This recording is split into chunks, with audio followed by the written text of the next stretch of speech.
नमस्कार दोस्तों, ये video superhit English movie prisoners पर है। इसकी रेटिंग 8.2 है। तो चलिए बिना देरी के शुरू करते हैं। थैंक्स गिविंग का दिन है। केलर को उसके पड़ोसी फ्रैंकलिन ने डिनर पे बुलाया है। दोनों परिवारों के बीच में अच्छे ताल्लुकात हैं।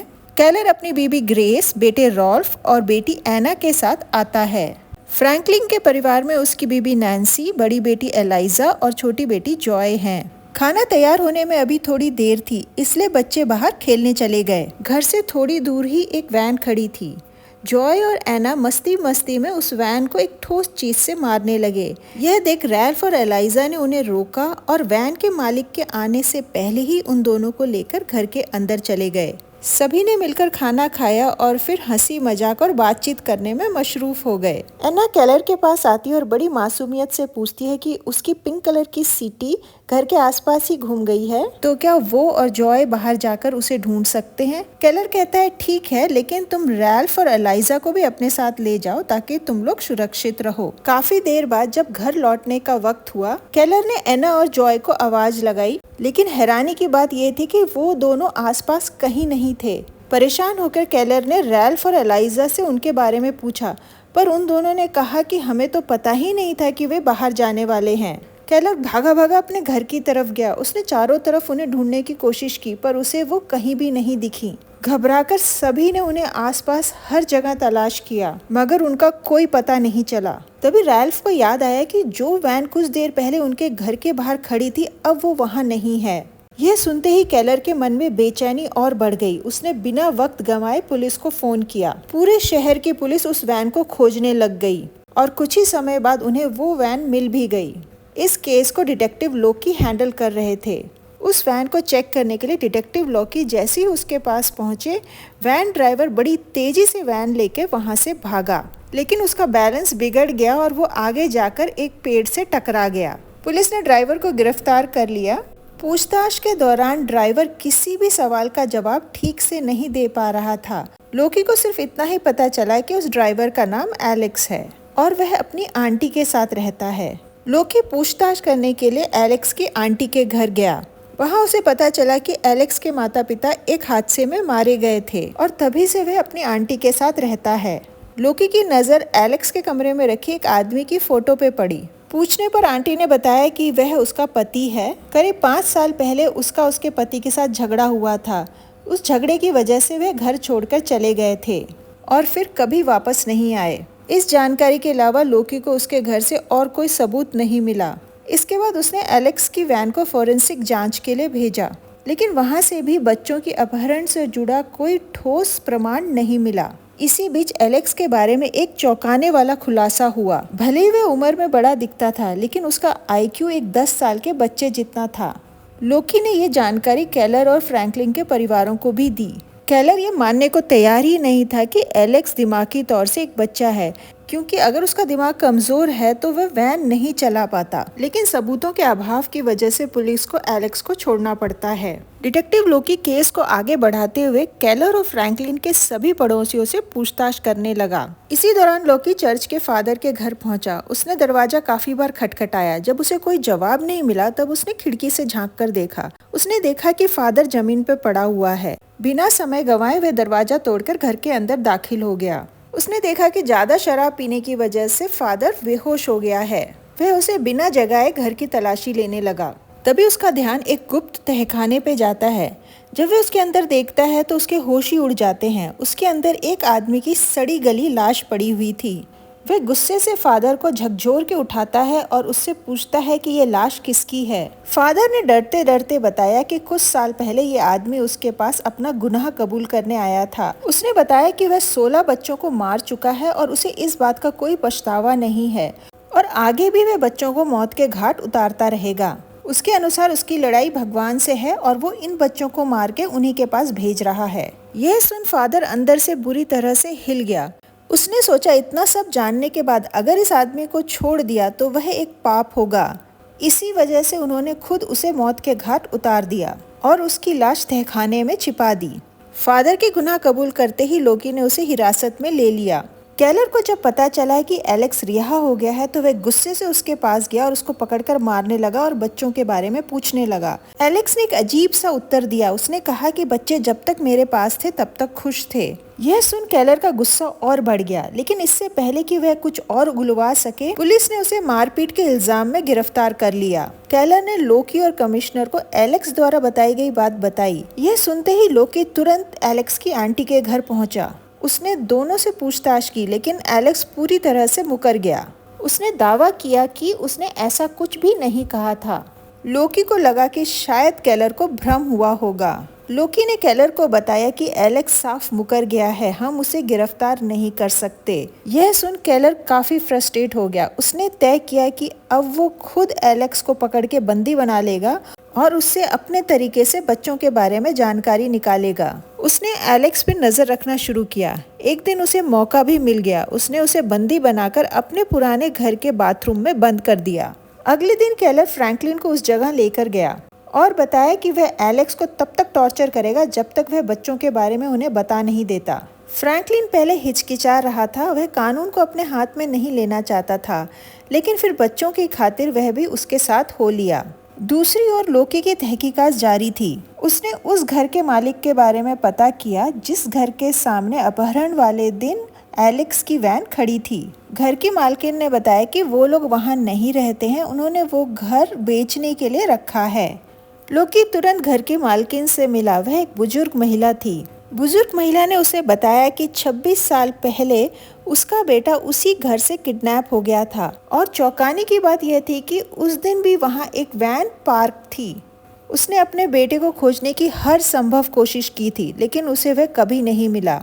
यहाँ केलर ने एलेक्स को मार मार के उसका बुरा हाल कर दिया था, लेकिन फिर भी वह यही बोल रहा था कि उसे बच्चों के बारे में कुछ नहीं मालूम। मोहल्ले के लोगों ने लापता बच्चों के लिए कैंडल्स जलाए और उनकी सलामती की दुआ की। उस वक्त लोकी भी वहीं था। तभी लोकी की नजर एक आदमी पे पड़ी जो उस मोहल्ले का नहीं लग रहा था। लोकी ने गौर किया कि वह आदमी उससे नजरें चुरा रहा है। जब उस आदमी को लगा कि लोकी को उस पर शक हो रहा है, वह उसे चकमा देकर वहां से भाग गया। लोकी का उस आदमी पर शक गहरा गया। उसने तुरंत पुलिस स्टेशन जाकर उस आदमी का स्केच बनवाया और बिना वक्त गंवाए उस स्केच को पूरे शहर में फैला दिया। न्यूज़ चैनल और सोशल मीडिया पे उसकी फोटो दिखाई जाने लगी। हर गली में उसके पोस्टर चिपका दिए गए। फ्रैंकलिन ने जब वह न्यूज़ देखी तो वह डर गया। उसे लगने लगा कि वे लोग बेगुनाह एलेक्स पे जुर्म ढा रहे हैं। असली किडनैपर तो कोई और है। उसने केलर को अपने दिमाग में चल रही हलचल के बारे में बताया। इस पर केलर ने कहा, ऐसा भी तो हो सकता है कि वो आदमी और एलेक्स मिले हुए हों। न्यूज़ में उस अनजान आदमी के स्केच को देखकर मॉल में काम करने वाली एक महिला ने उसे पहचान लिया।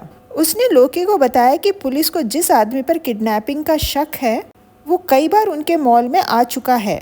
वह अक्सर छोटे बच्चों के कपड़े खरीदता था और हर बार अलग अलग साइज के कपड़े ले जाता था। यह सुन लोकी ने महिला से कहा कि जब वह आदमी दोबारा यहाँ आएगा तो तुरंत उसे कॉल करे। फ्रैंकलिन की पत्नी नैन्सी को जब पता चलता है कि केलर और फ्रैंकलिन ने एलेक्स को किडनैप करके रखा हुआ है तो वह बहुत गुस्सा होती है और फ्रैंकलिन के साथ केलर के पुराने घर पे आती है।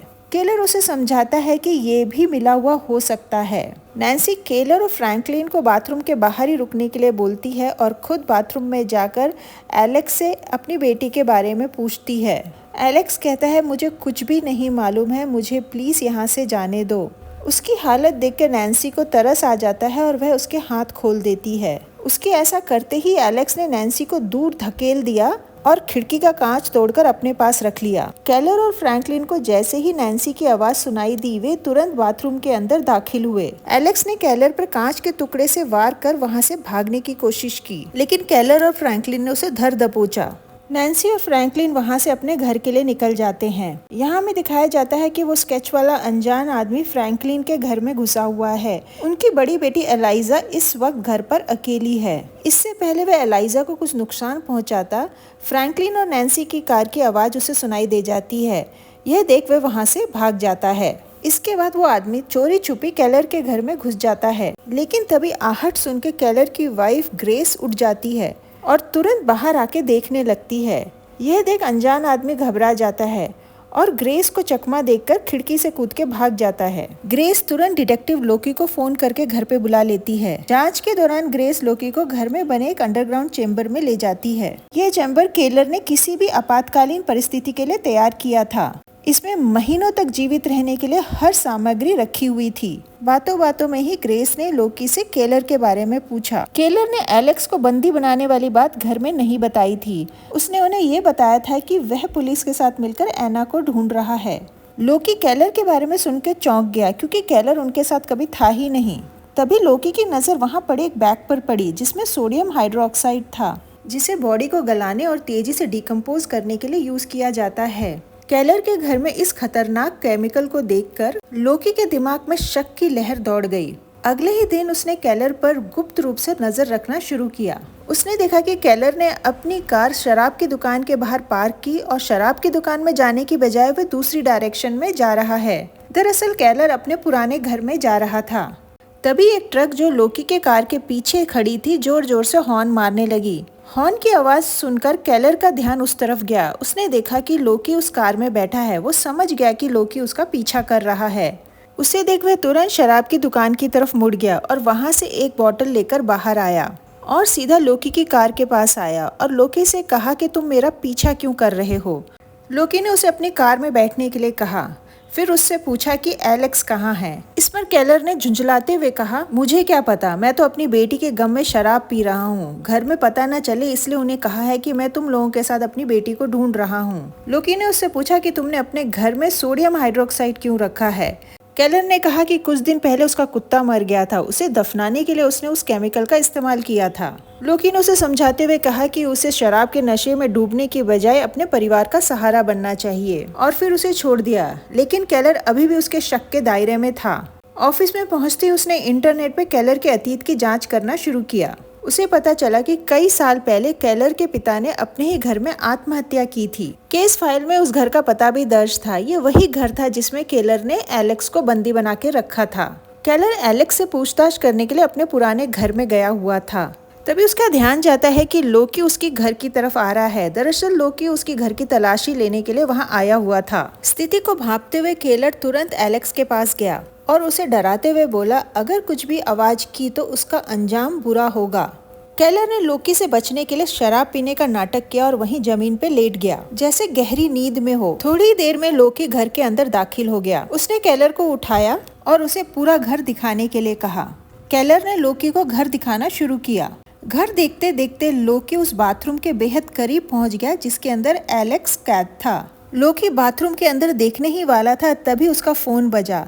ये फोन उसी मॉल में काम करने वाली लड़की का था। उसने बताया पोस्टर वाला आदमी मॉल में आया था। वह अभी यहाँ से निकल गया है, पर उसने उसकी कार का नंबर नोट कर लिया है। लोकी कार का नंबर नोट डाउन कर लेता है और तुरंत वहाँ से निकल जाता है उसे पकड़ने के लिए, और इस तरह केलर भी बाल बाल बच जाता है।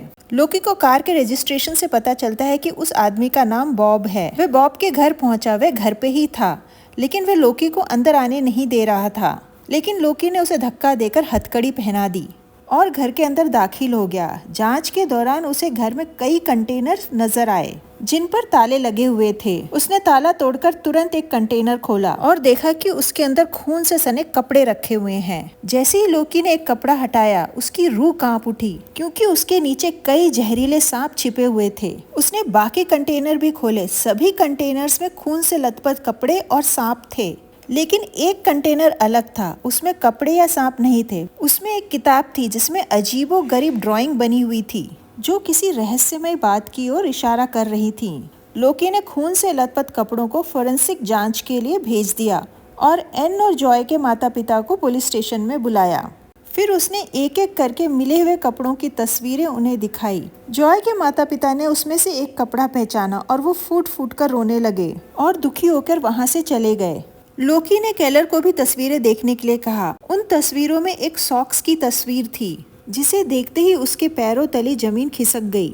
उसने वह सॉक्स पहचान लिया। वह अपनी भावनाओं को कंट्रोल नहीं कर पाया और लोकी पे बरस पड़ा और उससे कहा कि तुम किडनैपर को पकड़ने की बजाय मेरा पीछा करके समय बर्बाद कर रहे थे। इतना कह वह गुस्से में वहाँ से उठकर चला गया। घर पहुँच के उसने देखा कि न्यूज़ चैनल के रिपोर्टर उसके घर के आसपास मंडरा रहे थे वह नहीं चाहता था कि उसकी बीवी को खून से लथपथ कपड़ों के बारे में पता चले, इसलिए वह अपने बेटे को सख्त हिदायत देता है कि वह टीवी पे कोई न्यूज़ चैनल ना चलाए और घर में जब भी अखबार आए तो उसे बाहर फेंक दे।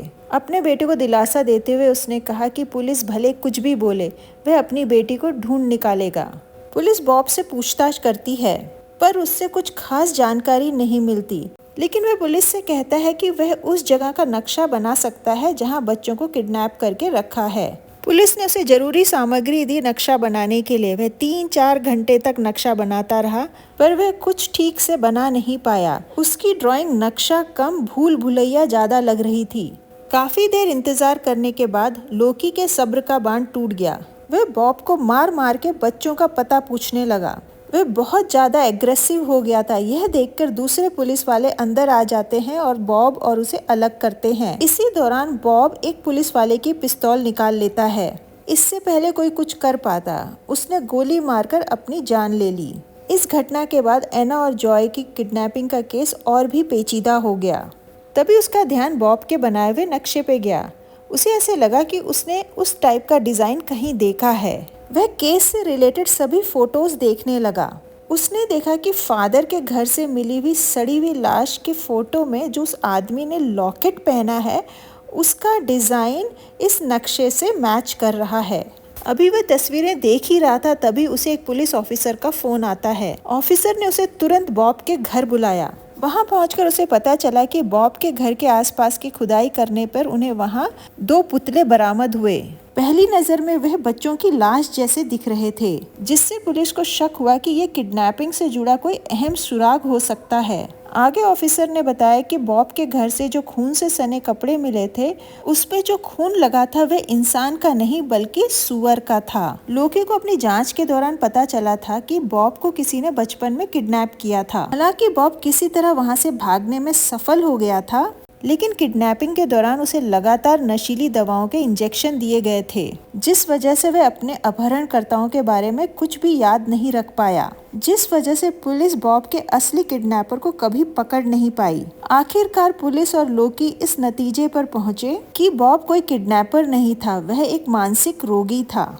बचपन की किडनैपिंग का उसके दिमाग पर गहरा असर पड़ा था और जब उसने टीवी पर एना और जॉय की किडनैपिंग की खबर देखी तो वह इस घटना को खुद से जोड़ने लगा। धीरे धीरे उसने खुद को एक किडनैपर मान लिया और वैसी ही हरकतें करने लगा। अब सवाल ये था कि जॉय और एना के कपड़े उसके पास कैसे आए। आपको याद होगा कि एक दिन बॉब केलर और फ्रैंकलिन के घर में गया था। उसी दौरान उसने ये कपड़े चुराए थे। उसके सभी बॉक्सेस में यही 2 पुराने कपड़े थे, बाकी सारे कपड़े नए थे जो उसने मॉल से खरीदे थे। केलर एक बार फिर एलेक्स के पास गया और उससे कहा कि अगर वो बच्चों के बारे में बता देगा तो वह उसे छोड़ देगा। एलेक्स कुछ देर चुप रहा, फिर उसने धीरे से कहा, बच्चे एक भूल भुलैया में कैद हैं। इतना कह के वह चुप हो गया। केलर लगातार उससे पूछता रहा, लेकिन उसने इसके आगे कुछ भी नहीं कहा। एलेक्स ने भूल भुलैया का जिक्र किया था। उसी की तह तक जाने के लिए केलर एक बार फिर उसकी आंटी के घर पे गया। आंटी को लगता था कि एलेक्स केलर की धमकियों से डरकर कहीं भाग गया है।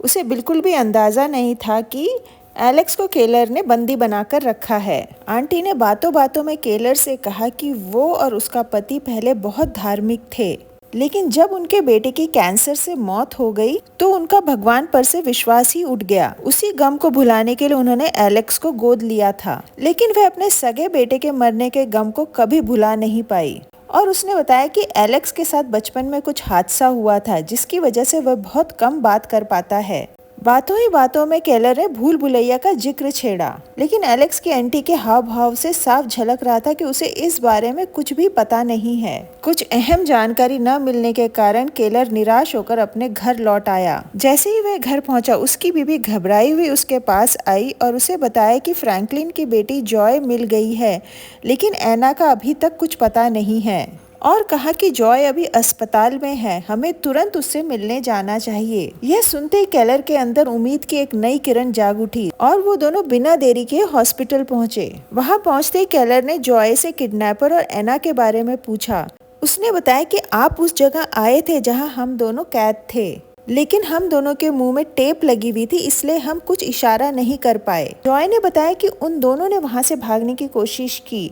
जॉय तो वहां से निकलने में सफल हो गई, पर एना को वापस किडनैपर ने पकड़ लिया। हालांकि कमजोरी के कारण वो ज्यादा दूर नहीं जा सकी। कुछ दूर जाकर वह सड़क पर बेहोश हो गई। सौभाग्य से किसी भले व्यक्ति ने उसे देखा और अस्पताल में भर्ती करवा दिया। ये सुनते ही केलर पल भर के लिए सोच में पड़ गया और अचानक जल्दी में कहीं जाने लगा। उसी वक्त लोकी जॉय को देखने उसके कमरे की तरफ आ रहा था। उसने केलर को तेजी से निकलते देखा तो उसने उसे रोकने की कोशिश की, लेकिन केलर बिना रुके तेजी से बाहर की ओर भागा। लोकी भी उसे रोकने के लिए उसके पीछे दौड़ा, लेकिन इससे पहले कि वह उसे पकड़ पाता, वह अपनी गाड़ी निकाल के वहां से जा चुका था। लोकी को शक हुआ कि केलर जरूर अपने पुराने घर गया होगा। बिना कोई वक्त गंवाए वह भी केलर के पुराने घर की तरफ निकल पड़ा। जैसे ही लोकी वहां पहुंचा, उसे खिड़की से एलेक्स की जोर जोर से चिल्लाने की आवाज सुनाई दी। वह घर के अंदर गया। वहां उसने एलेक्स को जख्मी हालत में पाया। उसने उसके हाथ पांव खोलकर उसे आजाद किया। फिर पूरे घर में वह केलर को ढूंढने लगा, पर उसे केलर कहीं भी नहीं मिला, क्योंकि केलर तो वहां था ही नहीं। केलर गया हुआ था एलेक्स की आंटी के घर। वह समझ चुका था कि एलेक्स की आंटी ने ही जॉय और एना को किडनैप किया था। एलेक्स वहां गन लेके गया था। उसका प्लान था कि वह आंटी को डरा धमका के एना के बारे में पूछेगा, लेकिन आंटी काफी चालाक थी। पहले उसने केलर को घर के अंदर बुला लिया और जैसे ही केलर ने उसे बच्चों के बारे में पूछा, आंटी ने उस पर बंदूक तान दी। उसने केलर को ड्रॉअर में रखी हथकड़ी पहनने को कहा और फ्रिज में से एक बोतल बाहर निकालकर उसे पीने के लिए कहा। बोतल में नशीली दवा थी। फिर वह केलर को घर के बाहर लेकर गई। इस बीच उसने केलर को बताया कि कुछ सालों पहले जब उसका बच्चा मरा, तब उसने और उसके पति ने भगवान के खिलाफ जंग छेड़ दी। उन दोनों ने कई सारे बच्चों को अगवा कर उन्हें मार डाला। एलेक्स अगवा किया गया पहला बच्चा था, जिसका नाम बैरी था। बैरी उसी बूढ़ी औरत का बच्चा था जिसका बच्चा 26 साल पहले किडनैप हुआ था और मिला नहीं था। और उसने बताया कि उन लोगों ने अब तक इतने बच्चों को अगवा करके मारा है कि उनमें से कईयों के नाम तो उन्हें याद भी नहीं है। बॉब भी उन्हीं बच्चों में से एक था। वे लोग बच्चों को अगवा कर उन्हें टॉर्चर करके मारते थे। घर के आंगन में एक कार खड़ी थी। एलेक्स की आंटी ने केलर को कहा कि उस कार को वहां से हटाए। जैसे ही केलर ने कार हटाई, वहां एक छोटा सा ढक्कन नजर आया। आंटी ने केलर से वो ढक्कन खोलने के लिए कहा।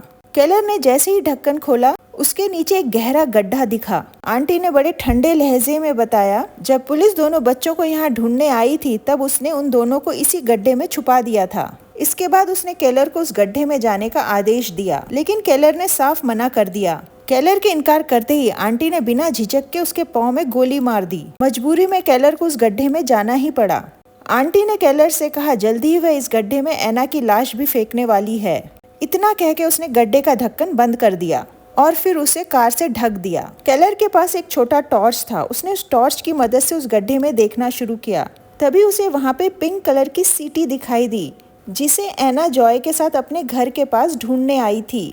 यानी किडनैप होने से पहले उसे वह सीटी मिल गई थी। डिटेक्टिव लोकी एलेक्स की आंटी के घर में यह बताने के लिए आया कि एलेक्स मिल गया है।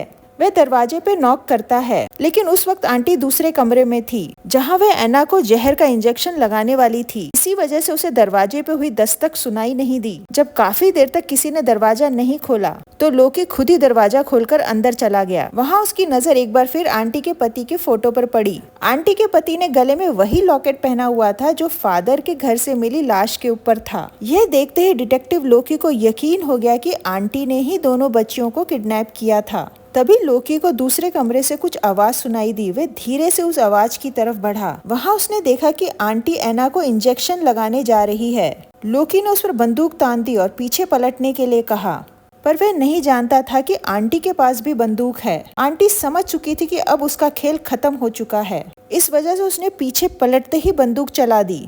लोकी ने भी उसी पल आंटी पे गोली चलाई। आंटी की ऑन द स्पॉट मौत हो गई। वहीं लोकी भी गोली लगने की वजह से जख्मी हो गया। लोकी ने हिम्मत नहीं हारी और बेहोश एना को लेकर अस्पताल की तरफ भागा। लोकी के आंटी के पास पहुंचने से पहले ही आंटी ने एना को जहर का आधा इंजेक्शन लगा दिया था। खुशकिस्मती से लोकी वक्त रहते अस्पताल पहुंच गया और एना को बचा लिया गया। एना और जॉय दोनों लड़कियां सुरक्षित मिल चुकी थीं और एलेक्स भी अपने असली माता पिता के पास लौट चुका था। लेकिन केलर अभी भी उस अंधेरे गड्ढे में कैद था। लोकी फर्दर छानबीन करने के लिए एलेक्स की आंटी के घर पहुंचा, चारों तरफ सन्नाटा छाया हुआ था, ठंडी हवा चल रही थी। तभी अचानक लोकी को बेहद हल्की सीटी बजने की आवाज सुनाई दी। लोकी चौकन्ना हो गया। उसने गौर से सुना। आवाज कार के पास से आ रही थी। लोकी धीरे धीरे आवाज की तरफ बढ़ने लगा और इसी नोट पे मूवी खत्म हो जाती है। अब ये तो अंडरस्टूड है कि लोकी ने केलर को ढूंढ ही लिया होगा। तो दोस्तों, मूवी कैसी लगी कमेंट में जरूर लिखिए और please like and subscribe the channel. Thanks for watching.